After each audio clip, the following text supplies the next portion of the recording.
Barokahna sekolai. Ada yang bertanya sama saya ketika saya berbicara di suatu majelis. Mengapa sekarang ini sepertinya sekolah kehilangan kesaktian untuk membentuk hati anak-anak kita? Ini pertanyaan dan bukan pernyataan saya. Saya hanya mampu menjawab begini. Dulu orang tidak sekolah setinggi sekarang ini. Bahkan di kampung tak ada yang hebat berteori pendidikan sedahsyat hari ini. Bisa dibilang teori pendidikan sekarang mungkin sudah menyentuh langit ketujuh.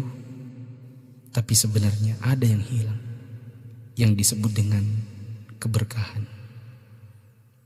Keberkahan bukan buatan manusia, melainkan pemasena puange, rahmat Allah. Bukan sekolah yang membuat orang sukses, tetapi Allah lah yang berada di balik semua kesuksesan manusia dalam usahanya. Maksudnya, secara khusus saya mengajak Anda yang berusia 40 tahun ke atas untuk menengok sejenak ke belakang. Balik ki.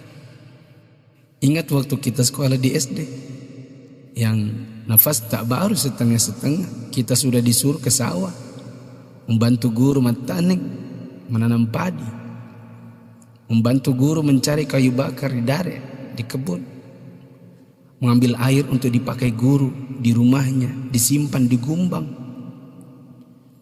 Teori praksis pendidikan saat ini akan berkata bahwa ini tak ada hubungannya dengan kurikulum dan media pendidikan dan lain-lain.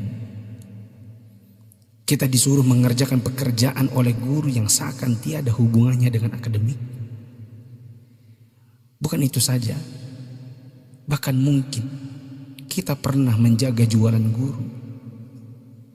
Tak hanya itu, kita kalau dipukul oleh guru hingga setengah hidup, atau masengok, mimisan, akibat pukulan mister kayu guru dan jangka pelingkar yang ujungnya runcing. Disinilah intinya. Atas itu semua, pernahkah orang tua kita protes? Pernahkah orang tua kita mengeluh dengan tugas-tugas tadi?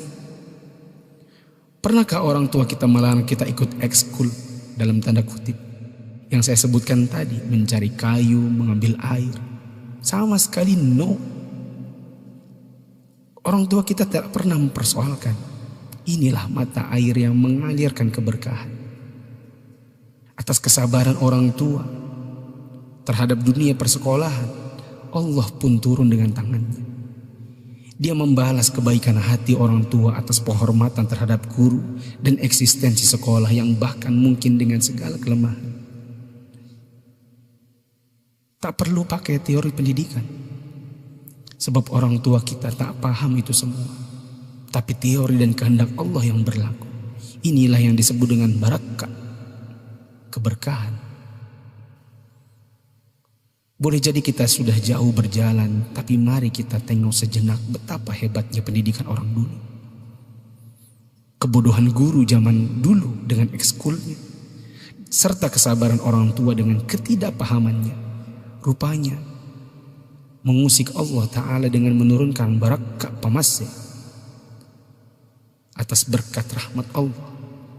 Bukan hanya bagi guru, tidak juga hanya untuk orang tua. Bahkan keberkahan itu pun dinikmati oleh anak didik. Tengoklah sekarang, orang tua memenjarakan guru, anak memfitnah gurunya, dicubit bilangnya ditempeleng, diajari katanya dicaci maki, dinasihati lapornya dihina, ditegur ujarnya dipermalukan. Bagaimana mungkin berkah Allah bisa datang? Anda yang berumur 40-an, pernah kita melakukan ini? Bahkan kita membohongi orang tua karena melindungi guru. Kalau perlu orang tua tak perlu tahu apapun keadaannya. Itulah sebabnya di akhir sekolah dahulu kita selalu menyisakan air mata kebahagiaan.